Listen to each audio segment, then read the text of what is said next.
Now, throughout NBA history, there's been unbelievable dunkers that have changed the game of basketball forever. Now, it's no doubt, when you hear the name Vince Carter, you immediately think of the greatest dunker in the history of the NBA, and not many people know that Carter's dunking actually started in high school, where he and another NBA legend faced off in a dunk contest. In 1995, Vince Carter and Paul Pierce faced off in the McDonald's All-American Slam Dunk Contest, and Carter walked away with the W. But coming into the NBA, things went to another level. A year after Vince was drafted by the Warriors, then traded to the Raptors on draft night in 1999, he appeared in the 2000 Slam Dunk Contest. And Carter, who was a first-time All-Star, had been lifting fans out of their seats with dunks since he debuted in the NBA the previous season, and fans and the media already began calling him the greatest in-game dunker since Michael Jordan. They even gave him nicknames like Air Apparent and Air Canada for his dunks above the rim. But coming into the contest, it was expected Vince would win due to his competition being his teammate and cousin Tracy McGrady, as well as Steve Francis, who was the Rockets guard at the time. The three of them ended up putting on a show, and Vince had arguably the best dunk contest performance still to this day, with dunks nobody had seen before, including a 360 windmill, an under the legs dunk, and of course a slam,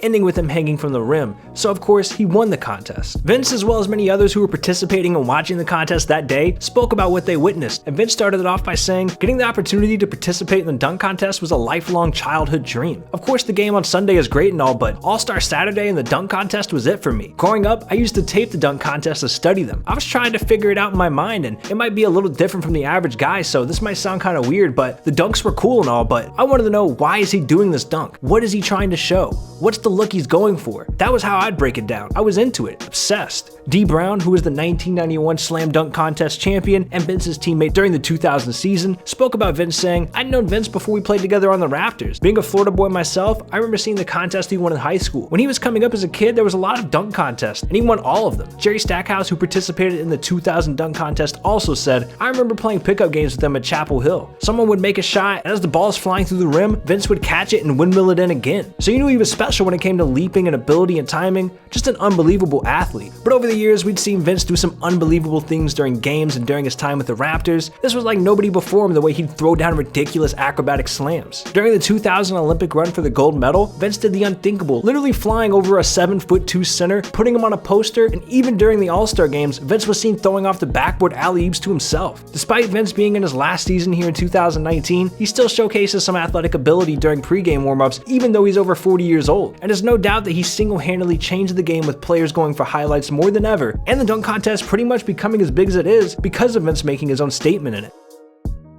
Now, present day, Zach LaVine has easily emerged, especially over the last few years, as a young dominant dunker, and he's proven himself even winning multiple slam dunk contests. Zach LaVine's ability to dunk came the instant he was able to get above the rim, and in high school as a senior, he was already doing windmills and between the leg dunks. In 2015, LaVine became the youngest NBA slam dunk champion since an 18-year-old Kobe Bryant in 1997, and LaVine became a crowd favorite after his first dunk, which he performed while wearing Jordan's number 23 from the movie Space Jam. With a perfect 50 on each of his first two dunks, he became the first player since Dwight Howard in 2009 with a perfect score of multiple dunks. And LaVine, of course, walked away with a W, and just a year later, he ended up becoming the fourth player in history to repeat in the slam dunk contest and a showdown with Aaron Gordon, which went to 2 tiebreaker rounds. During a second contest in 2016, it really came down to Zach and Aaron Gordon. LaVine walked up to Drake, who was sitting courtside, and he told him what his next dunk was going to be. LaVine sat down with GQ later and answered some questions about that night, and one question he was asked about was if the rumors about him telling Drake about his dunk were true. And he said, that was true, yeah. Will Barton and the other contestant was like, you ever gone between the legs from the free throw line? I was like, nah man, never tried that. So I was walking up to Drake and I was only thinking about him holding it or him throwing it up to me, get the crowd into it, try to get a high score, and I was like,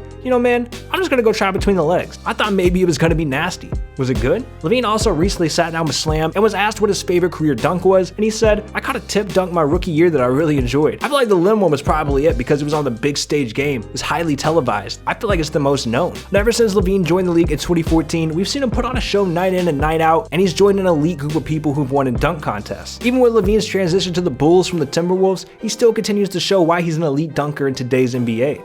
Now, at a young age, LeBron James was already being looked at as the best high school basketball player ever and was being recruited on levels nobody had ever seen before. At the time, LeBron was bigger than most in high school and had hops which let him fly over the competition. And what many people forget is how LeBron even competed in the McDonald's All-American Slam Dunk Contest. LeBron was doing dunks most high schoolers couldn't imagine doing, and was even almost hitting his head on the rim with how high he got up during his runs. Larry Nance, who's a former Cavalier and won the 1984 Slam Dunk Contest, was a judge during LeBron's contest, and even said, LeBron just just jumped so high, he got up over the rim. People in high school aren't supposed to be able to jump so high. But recently, a few years back, LeBron sat down with ESPN and talked about the 2016 NBA dunk contest and talked about how he did a contest in high school. That's where he said it was a tremendous dunk contest this year. We saved that for the young boys for sure. I've never really been a dunk contest guy. I did it in the McDonald's high school All-American game. Part of the reason because it was in my backyard. It was in Cleveland, so it was fun. But I've always kind of been a guy that's an in-game guy. I don't play much one-on-one basketball either. I'm a 5-on-5 guy. I don't really get involved in all that. But throughout LeBron's career, he's of course hinted at participating and is questioned about it every season. Back in 2012, LeBron was talking to an ESPN reporter when he was asked once again about the dunk contest, and he said, "It's over with. I'm getting too old for that. There were times when I wanted to do it, but I came into All-Star Weekend a few times banged up, and I just don't want to risk further injury. When I came into the league, I expected that I would do it. I did for sure. But it just never happened. I don't know why. There were times when I wanted to and didn't do it, and there were times where I just didn't really care about it too much. But it definitely would have been pretty cool to do." Many at least wanted to see LeBron try the contest once because of him coming into the league and showcasing so many highlights right away. He hinted at it a few different times, but it just never happened. And things got so ridiculous that in 2013, Magic Johnson offered LeBron $1 million to participate. Magic was on ESPN's Kia NBA Countdown, and he said, "Please, LeBron, get in the dunk contest. I'm gonna put up $1 million. $1 million from Magic to LeBron. Please, get in the dunk contest. I go every year. I want to see you there. $1 million to the winner." Obviously, it never happened, but LeBron showed incredible in-game dunks over the years through alley-oops and slamming right over defenders who get in his way.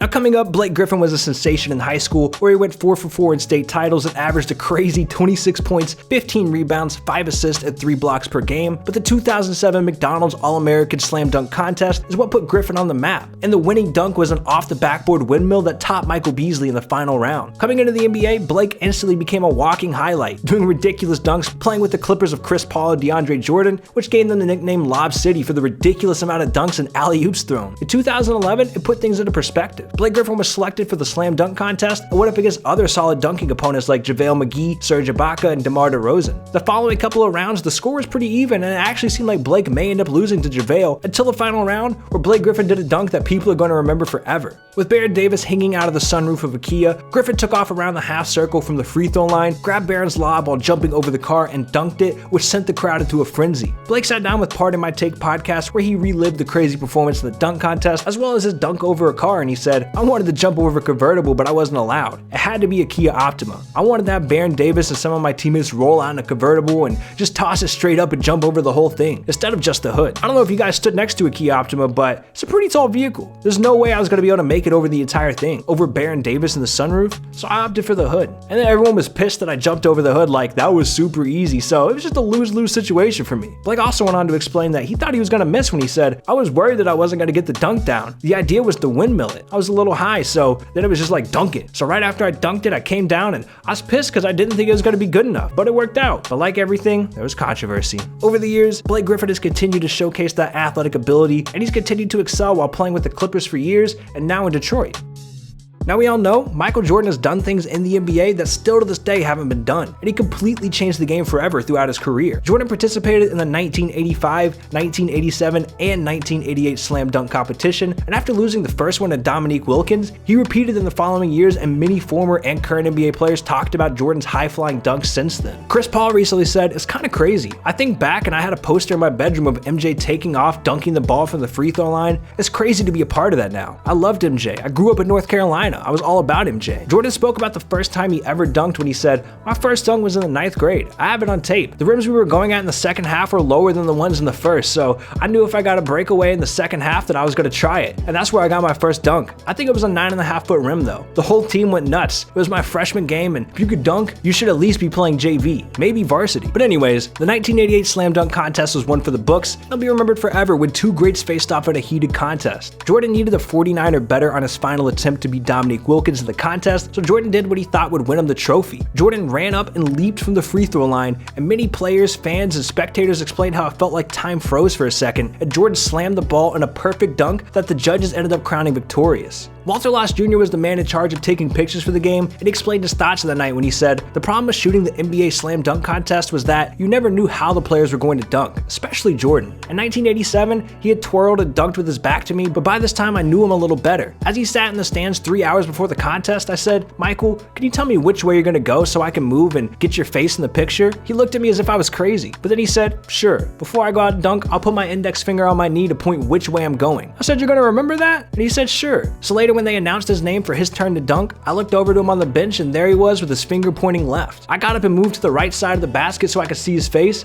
and he went left every time he dunked. On his last 2 dunks, he ran the length of the court, took off from the foul line and slammed the ball through. On the next to last one, he landed in my lap. On the last one, I set up in the same spot. He looked at me as if to say, 'Go left a little, give me some room this time,' and that was it. The picture was made.